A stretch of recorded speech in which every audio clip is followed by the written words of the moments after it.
إن الحمد لله نحمده ونستعينه ونستغفره ونعوذ بالله من شرور أنفسنا ومن سيئات أعمالنا. من يهده الله فلا مضل له ومن يضلله فلا هادي له. وأشهد أن لا إله إلا الله وحده لا شريك له. ونشهد أن سيدنا وسندنا وحبيبنا وحبيب طبيبنا وطبيب مولانا محمدا عبده ورسوله الذي أرسله بالحق بشيرا ونذيرا وداعيا إلى الله بإذنه وسراجا منيرا. فقد قال الله تبارك وتعالى في كلامه المجيد والفرقانه الحميد: فأعوذ بالله من الشيطان الرجيم. بسم الله الرحمن الرحيم. واتل عليهم نبأ ابني آدم بالحق إذ قرب قربانا فتقبل من أحدهما ولم يتقبل من الآخر قال لأقتلنك قال إنما يتقبل الله من المتقين. وقال رسول الله صلى الله عليه وسلم عن عائشة رضي الله تعالى عنه قال رسول الله صلى الله عليه وسلم: ما من أيام العمل الصالح فيها حب إلى الله من هذه الأيام، يعني أيام العشر. قالوا يا رسول الله ولا الجهاد في سبيل الله؟ قال ولا الجهاد في سبيل الله إلا رجل خرج بنفسه وماله فلم يرجع من ذلك بشيء. رواه أبو داود. وقال الله سبحانه وتعالى في شان حبيبه: يا أيها الذين آمنوا صلوا عليه وسلموا تسليما. درود إبراهيم পড়ি। اللهم صل على محمد وعلى آل محمد كما صليت على إبراهيم وعلى آل إبراهيم إنك حميد مجيد. اللهم بارك على محمد وعلى آل محمد كما باركت على إبراهيم وعلى آل إبراهيم إنك حميد مجيد। মহান বাড়ি তাআলা দরবারে শুকরিয়া জ্ঞাপন করছি যেই মহান মুনিব আমাদের সকলকে জুমার নামাজ আদায়ের উদ্দেশ্যে সমস্ত কাজ জরুরত সব কিছু ফেলে রেখে আল্লাহ রাব্বুল আলামিনের ঘরে এসে বসার তৌফিক দিয়েছেন, দ্বীনি আলোচনা শোনার এবং করার যে মহান মুনিব আমাদেরকে এই তৌফিক দিলেন, সেই মহান মুনিবের দরবারে শুকরিয়া জ্ঞাপন করছি। সকলে বলছি আলহামদুলিল্লাহ।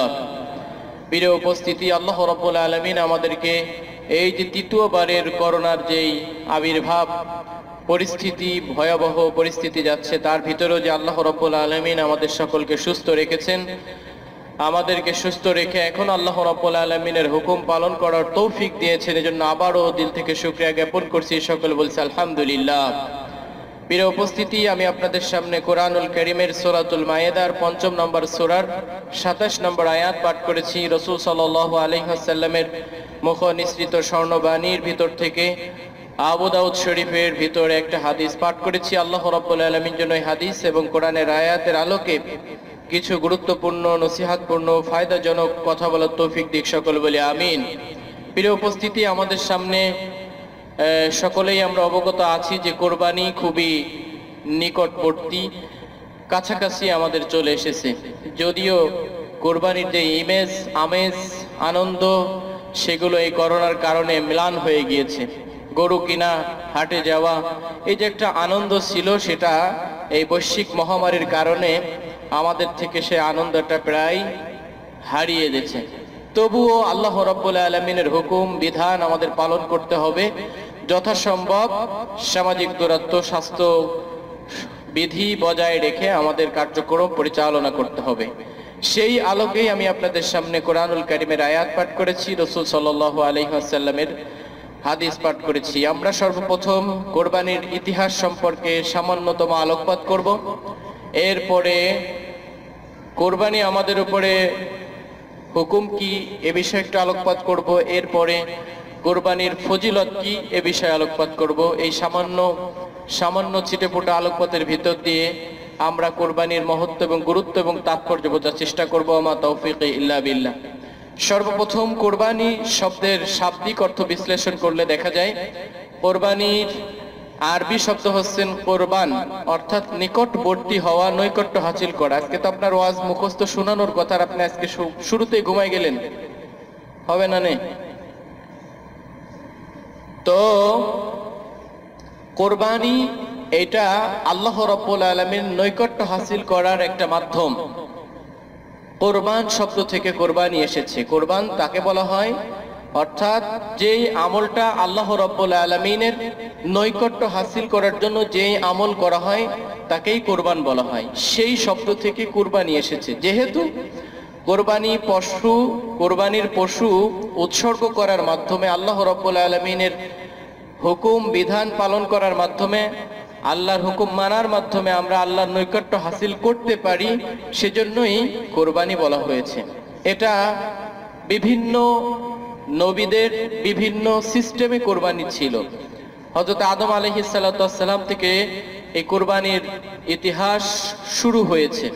তিনার দুই সন্তান হাবিল এবং কাবিল, আমাদের সকলের এই ইতিহাস মোটামুটি মুখস্থ আছে। হযরত আদম আলাইহিস সালামের সময়ে মানুষ সংখ্যা বাড়ানোর জন্য গর্ভ থেকে একটা সন্তান, কন্যা সন্তান এবং ছেলে সন্তান ভূমিষ্ঠ হতো। কিন্তু এই দুই ছেলে এবং মেয়ের ভিতরে বিবাহ বন্ধন বৈধ ছিল না। কিন্তু পরবর্তী গর্ভ থেকে যেই ছেলে এবং মেয়ে ভূমিষ্ঠ হতো, জন্ম নিত, প্রথম গর্ভজাত সন্তান এর ছেলে এবং দ্বিতীয় গর্ভজাত সন্তান কন্যার সঙ্গে বিবাহ বন্ধন আল্লাহ রাব্বুল আলামিন বৈধ করে দিয়েছিলেন। ঘটনাক্রমে হাবিলের সঙ্গে যেই বোনটা জন্ম নিয়েছিল সে ছিল কুশ্রী, চেহারা একটু সুন্দর ছিল না। কিন্তু কাবিলের সঙ্গে যেই বোন জন্ম নিয়েছিল তার চেহারা খুব ভালো ছিল। কাবিল বেঁকে বসলো, বিবাহর সময় যখন হলো তখন সে তার সাথে যেই বোন জন্ম নিয়েছে তাকেই বিবাহ করতে চাইল। যখন সে নাসড় বান্দা পরিস্থিতি শিকার হলো, নবী আদম আলাইহিস সালাম তিনি বললেন, ঠিক আছে, তোমরা দুজনে উভয়েই কুরবানি পেশ করো আল্লাহর দরবারে। যার কুরবানি গৃহীত হবে, কবুল হবে, সেই ব্যক্তির সমাধান তাকে এই ফয়সালা মেনে নিতে হবে। হাবিল পশু চড়াইতো, পশুপালন করত। সে তার উৎকৃষ্টতম দুম্বা বা বকরি, বিভিন্ন তাফসিরে বিভিন্ন রকম এসেছে, সে তার উৎকৃষ্ট পশু আল্লাহর রাস্তায় উৎসর্গ করলো। এবং কাবিল কৃষি চাষ করত, কৃষক ছিল, সে তার থেকে নিম্নমানের কিছু ধান বা ফসল সে আল্লাহর রাস্তায় উৎসর্গ করলো। তৎকালীন সময়ে কোরবানি কবুল হওয়ার সরাসরি মাধ্যম ছিল। যার কোরবানি আল্লাহর পক্ষ থেকে কবুল হবে সেটা গায়েবী আগুন এসে তার সেই সম্পদ বা পশু পুড়িয়ে দেবে, ধূলিসাৎ হয়ে যাবে। যখন দুজনেই পাহাড়ের পরে তাদের কোরবানি পেশ করলো, আল্লাহ রাব্বুল আলামিনের পক্ষ থেকে হাবিলের যেই পশু কোরবানি করেছিল সেটা আগুনের মাধ্যমে পুড়ে বশীভূত হয়ে গেল। এই পরিস্থিতি দেখে কাবিল আরো বেশি রাগান্বিত হয়ে গেল যে আমার কোরবানি কবুল করা হলো না, তোমার কোরবানি কবুল করা হলো, আমি তোমাকে হত্যা করে ফেলবো। এই অনেক বড় ইতিহাস যেটা আমি 1 মিনিটে বলে ফেললাম। এই ইতিহাস আল্লাহ রাব্বুল আলামিন একটা আয়াতের ভিতরে সার সংক্ষেপ শিরোনাম দিয়ে বর্ণনা করেছেন। আল্লাহ রাব্বুল আলামিন বলতেছেন, ওয়াতলু আলাইহিম নাবা ইবনা আদম বিল হাক্কি ইয ক্বাররাবা কুরবানান ফাতুকব্বিলা মিন আহাদিহিমা ওয়া লাম ইউতাকাব্বাল মিনাল আখার ক্বালা লা আকতুলান্নাকা ক্বালা ইন্নামা ইয়াতাকাব্বালুল্লাহু মিনাল মুত্তাকিন। তাদের এই দুই ভাইয়ের বহুত দিনের জ্ঞানজাম, সে তার মতামত মেনে নিতে চায় না বলে কোরবানি পেশ করলো, কোরবানি কবুল হলো না। এরপরে তার ভাইকে হত্যা করতে উদ্যত হলো। সেই যে কথোপকথন সারসংক্ষেপ, এবং কুরআনুল কারীম বিধান হচ্ছেন যে পুরা ঘটনা বিস্তারিত বলবে না, যেটা প্রয়োজন সেইটাই শুধু ইঙ্গিত করবে। আল্লাহর কোরআনের এই বাচন ভঙ্গি, কোরআন বিধান নাজিল করার এটাই শ্রেষ্ঠতম উপমা, শ্রেষ্ঠতম মাধ্যম। তো আল্লাহ সেটা বলতেছেন, অতলু আলাইহিম নাবা আবনাই আদম বিল হক। এখানে কিছু মাসালা, খুবই গুরুত্বপূর্ণ বিষয় এই একটা আয়াতের ভিতর লুকায়িত রয়েছে। আল্লাহ রসুল সাল্লাল্লাহু আলাইহি ওয়াসাল্লামকে আল্লাহ রাব্বুল আলামিন বলতেছেন, হে নবী, আপনি আদম আলাইহিস সালাতু ওয়াস সালামের দুই সন্তানের কুরবানি পেশ করার ঘটনা মানুষের কাছে বর্ণনা করুন, তেলাওয়াত করে শুনিয়ে দিন, বিল হাক্কি, বাস্তবতার সহিত, সত্যতার সহিত। এই যে ঐতিহাসিক রচনা, ঐতিহাসিক ঘটনা, এটা আপনি আপনার বান্দাদের কাছে, আপনার উম্মতের কাছে শুনায়ে দেন কিভাবে? বিল হাক্কি, সত্যতার সঙ্গে। এখানে কোনো ধরনের গোজামিল চলবে না, নিজেদের পার্সিয়ালিটি চলবে না, নিজেদের কোনো মতামত এখানে ঢুকাই দেওয়া যাবে না। আল্লাহ নবী কি কখনো মিথ্যে কথা বলেছেন? 63 বছর জীবনে একটা মিথ্যা কথা বলেননি, সেই ব্যক্তি হচ্ছেন মুহাম্মদ সাল্লাল্লাহু আলাইহি ওয়াসাল্লাম। তারপরও তিনাকে যখন আল্লাহ রাব্বুল আলামিন অর্ডার করতেছেন, আপনি আদম আলাইহিস সালাতু ওয়াস সালামের এই কি করেন, সন্তানদের ঘটনা শোনায় দেন, তখন তিনি আল্লাহ নিজেই তিনাকে অর্ডার করতেছেন বিল হাক্কি, সত্যতার সঙ্গে। এটা থেকে বোঝা যায় ঐতিহাসিকরা যেই ইতিহাস রচনা করেন, এই ইতিহাসের ভিতরে বিভিন্ন ধরনের গুজামিল চলে। আমাদের বাংলাদেশ প্রেক্ষাপট, বাংলাদেশ স্বাধীনতা যদি বিচার বিশ্লেষণ করা হয়, তাহলে দল যখন চেঞ্জ হয়, স্বাধীনতার প্রেক্ষাপট তখন চেঞ্জ হয়। যেই দল যখন ক্ষমতায় আসে, তখন তারা তাদের পক্ষপাতিত্ব করে তাদের মতো করে ইতিহাসটা রচনা করে। এটা একেবারে গর্হিত কাজ, এটা অন্যায়। এটা এখান থেকেই বোঝা যায় যে ইতিহাস যখন বর্ণনা করা হবে, তখন সেটা সত্যতার সঙ্গে বর্ণনা করতে হবে। ঘটনা যখন কেউ বর্ণনা করবে, সেটা যেন সত্যতার সঙ্গে বর্ণনা করে। অতলু আলাইহিম নাবা আবনাই আদম বিল হাক্কি, সত্যতার সঙ্গে, আমানতদারিতার সঙ্গে সেটা যেন বর্ণনা করেন। ইয গররাবা কুরবানান, যখন তারা তাদের কুরবানি পেশ করেছিল, ফাতুকুবিলা মিন আহাদিহিমা, তাদের উভয়ের কুরবানি থেকে একজনের কুরবানি কবুল করা হয়েছিল, ওয়ালাম ইউতাকাব্বাল মিনাল আখর, অন্যজনের কুরবানি গৃহীত হলো না, কবুল করা হলো না। ক্বালা লা আকতুলান্নাকা, তখন তাদের ভিতর থেকে কাবিল বলে উঠলো, অবশ্যই আমি তোমাকে হত্যা করব। এখান থেকে আরেকটা চমৎকার জিনিস পৃথিবীর সমগ্র মানুষের কাছে শিক্ষণীয় ব্যাপার হচ্ছেন, যে যখন তার ভাইকে হত্যা করার জন্য উদ্যত হলো, তখন তার ভাইয়ের বিনয়ী আচরণ, কত সুন্দর ছিল তার কথা, সেটাও আল্লাহ রাব্বুল আলামিন তুলে ধরেছেন। ক্বালা ইন্নামা ইয়াতাকাব্বালুল্লাহু মিনাল মুত্তাকিন, প্রিয় ভাই আমার, তুমি আমাকে হত্যা করতে পারো, এটা ঠিক আছে, কিন্তু সত্য কথা হচ্ছেন যে আল্লাহ রাব্বুল আলামিন সকলের কোরবানি কবুল করেন না। ওই সমস্ত ব্যক্তিদের কোরবানি কবুল করেন যাদের ভিতরে ক্ষুধাভীতি আছে, যারা মুত্তাকি, যারা পরহেজগার, যারা আল্লাহ ভীরু, একমাত্র তাদের কোরবানি আল্লাহ রাব্বুল আলামিন কবুল করেন। বলেন সুবহানাল্লাহ। এখান থেকে স্পষ্ট হয়, যারা লোক দেখানোর উদ্দেশ্যে কোরবানি করা হয়, নিজেদের নেতাগিরি ভাব দেখানোর জন্য কোরবানি করা হয়, আমি ঝিনাইদহ 2 আসনের এমপি সাহেব, আমি যদি 10টা গরু কুরবানি না করি, তাহলে আমার এমপির তো ভাব থাকবে না, মন্ত্রিত্বর একটা সিস্টেম থাকবে না, মানুষই কি বলবে। এই ধরনের কুরবানি যদি আল্লাহর রাস্তায় করা হয়, এই কুরবানি সবের পরিবর্তে গুনাহ বয়ে আনবে। এখান থেকে বুঝতে হবে যে তার ভাই কাবিলকে হাবিল বলেছিল, ইন্নামা ইয়াতাকাব্বালুল্লাহু মিনাল মুত্তাকিন, আল্লাহ রাব্বুল আলামিন সকলের কুরবানি কবুল করার জন্য বাধ্য নয়। সেই সমস্ত ব্যক্তিদের কোরবানি আল্লাহ কবুল করেন যারা মুত্তাকি, ক্ষুধাভীতি, শুধুমাত্র একমাত্র খাস করে আল্লাহর জন্য কোরবানি পেশ করে। প্রিয় উপস্থিতি, আমরা যারা কোরবানি করতে যাচ্ছি, কোরবানি সব থেকে বেশি কোরবানির ভিতর ভুল তাদের হয়, এবং যেই কারণটায় কোরবানি কবুল করা হয় না, সেটা হচ্ছে নিয়াতের গড়মিল। এবং ম্যাক্সিমাম 7 জন, 3 জন, 5 জন, 2 জন, এই যে সংখ্যাগরিষ্ঠতার ভিত্তিতে যারা কোরবানি করেন, এনাদের 7 জনের কোরবানির ভিতরে একজনের যদি নিয়াত থাকে যে গোশত খাওয়া, আল্লাহকে রাজি খুশি করা না, তাহলে 7 জনের কোরবানিটাই নষ্ট হয়ে যাবে। এখানে আপনারা অংশীদার সাব্যস্ত করবেন, যিনারা একই সঙ্গে কোরবানি করতেছেন, একেবারে নিয়াতটা খালেস নিয়াত হতে হবে, একমাত্র আল্লাহ তাআলাকে খুশি করার জন্য আপনার কোরবানিটা হতে হবে। এর বাইরে যদি কোনো ধরনের চিন্তা চেতনা আপনার মগজে আসে, আপনার দিলের ভিতরে আসে যে কোরবানি দিচ্ছি, কোরবানিও হয়ে গেল, গোশও খাওয়া হয়ে গেল, লোক দেখানো হলো, আমার একটু সুনামও অর্জন হলো। এই ধরনের যদি কোনো ধরনের চিন্তা চেতনা আপনার শয়তানের মাধ্যমে অসওয়াসা আসে, আপনার 1 লক্ষ টাকা দিয়ে যে কুরবানি করতেছেন, 20,000 টাকা দিয়ে যে কুরবানি করতেছেন, এই কুরবানি পুরোটাই কি হয়ে যাবে? বৃথা যাবে, একেবারে জলাঞ্জলি যাবে। সুতরাং আমরা যারা কুরবানি করতে ইচ্ছুক, কুরবানি করার আশা করেছি, আমাদের নিয়াতটা খুবই খালেস করতে হবে। এখানে কোনো ধরনের একটুও যেন ছিদ্র না থাকে। নিয়াতটা একমাত্র কার জন্য কুরবানি হতে হবে?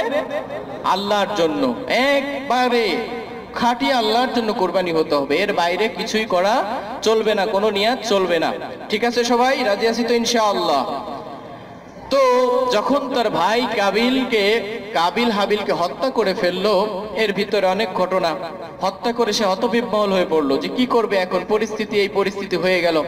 তখন আল্লাহ রাব্বুল আলামিন এই কাবিলকে শিক্ষা দেওয়ার জন্য একটা কাক প্রেরণ করলেন। ফাবাআসাল্লাহু গুরাবান ইয়াবহাসু ফিল আরদি লিয়ারিয়াহু কাইফা ইউয়ারি সাওআতা আখিহি। এই লাশ তখন সে কি করবে, তার ভাইকে সে কোথায় সরাবে, কিভাবে লুকাবে, সে কিছুই বুঝতে পারছে না। এর আগে তো এরকম কোনো হত্যাকাণ্ড পৃথিবীতে হয়নি। যখন এই পরিস্থিতি হলো, আল্লাহ রাব্বুল আলামিন একটা কাক পাঠালেন। কাক পাঠিয়ে তাকে শিক্ষা দিলেন। ফাবাআসাল্লাহু গুরাবান, আল্লাহ একটা কাক পাঠালেন। ইয়াবহাসু ফিল আরদি লিয়ারিয়াহু, সে এসে জমিন খুঁজতে লাগলো। কাইফা ইউয়ারি সাওআতা আখিহি, কিভাবে তার ভাইয়ের লাশকে লুকিয়ে ফেলবে বা মাটি দিবে। ক্বালা ইয়া ওয়াইলাতানা, এই পরিস্থিতি যখন দেখলো যে একটা কাক মাটি খুঁড়ে আর একটা কাককে মাটি দিচ্ছে, এই জ্ঞানটা কাকের ভিতরে আছে অথচ আমার ভিতরে নেই, সে তখন অনুশোচনায় ভুগতে থাকলো। সেইটা আল্লাহ রাব্বুল আলামিন তুলে ধরেছেন। ক্বালা ইয়া ওয়াইলাতা আজাজতু আন আকুনা মিসলা, যে আমি এতটাই অক্ষম, এতটাই নির্বোধ যে আমি আমার ভাইকে হত্যা করে ফেলেছি। হত্যা করার পরে আমি আমার ভাইয়ের মাটি কিভাবে দেবো? একটা কাক পক্ষী সে সেটা পারে অথচ আমি সেটা পারি না। আজাজতু আন আকুনা মিসলা হাযাল গুরাব, এই কাকের মতো না, আমি এতটা নিকৃষ্ট। ফাওয়ারি সাওআতা আখি ফাসবাহা মিনান নাদিমিন, সেই পরিস্থিতি কাকের এই কার্যক্রম দেখে অনেক বেশি লজ্জিত হলো।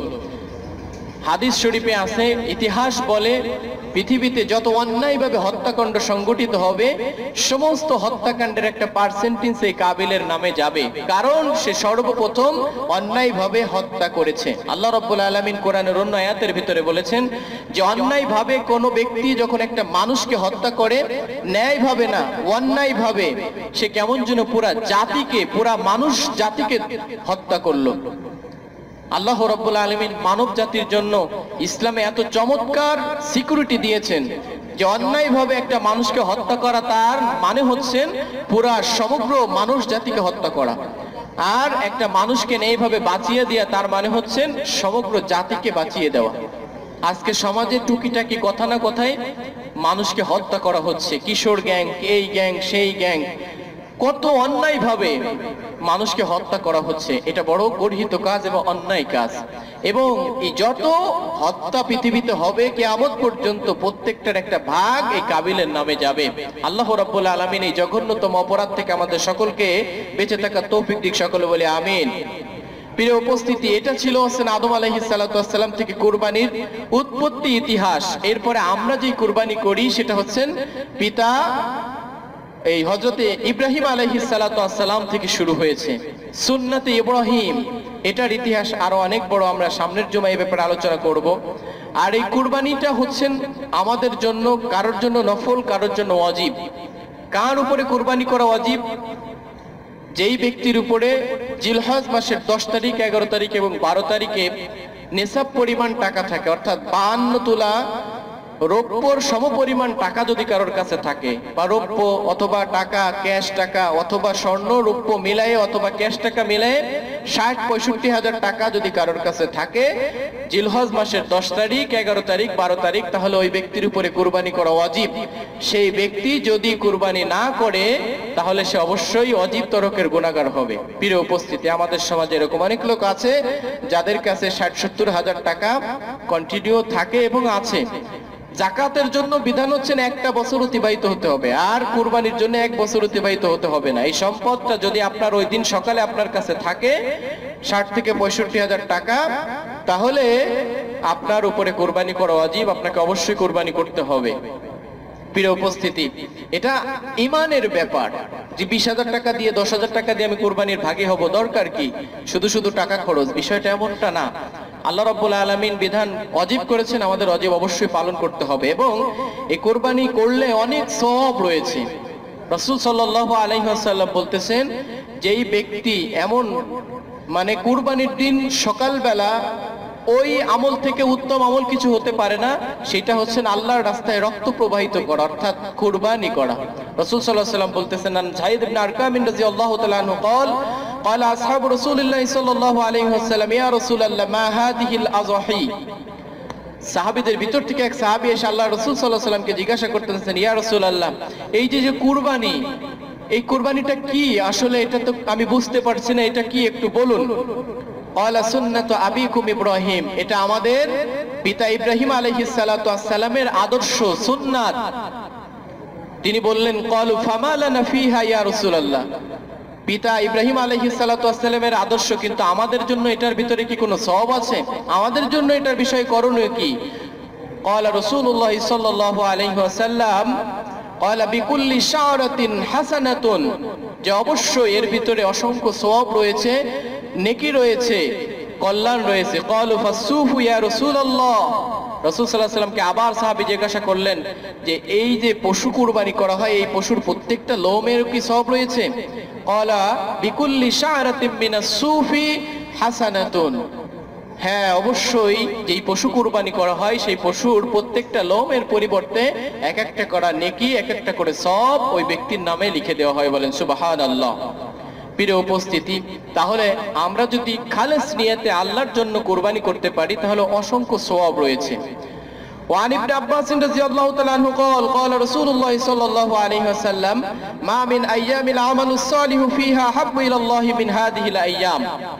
এই যে 3 দিন 10, 11, 12 এই 3 দিনে কুরবানি করার থেকে অন্য কোন শ্রেষ্ঠ আমল আল্লাহ রাব্বুল আলামিনের কাছে নেই।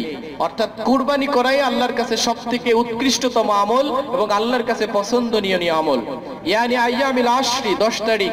ক্বালু ইয়া রাসূলুল্লাহ ওয়ালাল জিহাদু ফি সাবিলিল্লাহ, আল্লাহর কাছে কি এই দিনগুলোর ভিতরে কুরবানি করা জিহাদ থেকে উত্তম?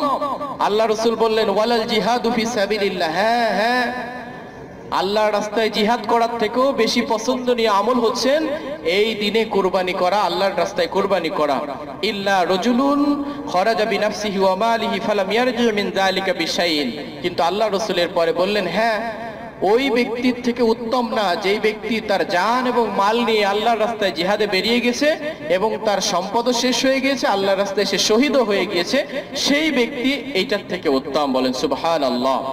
وعن سيدتي عائشة رضي الله تعالى عنها أن رسول الله صلى الله عليه وسلم قال ما عمل آدمي من عمل يوم النحر أحب إلى الله من إحراق الدم।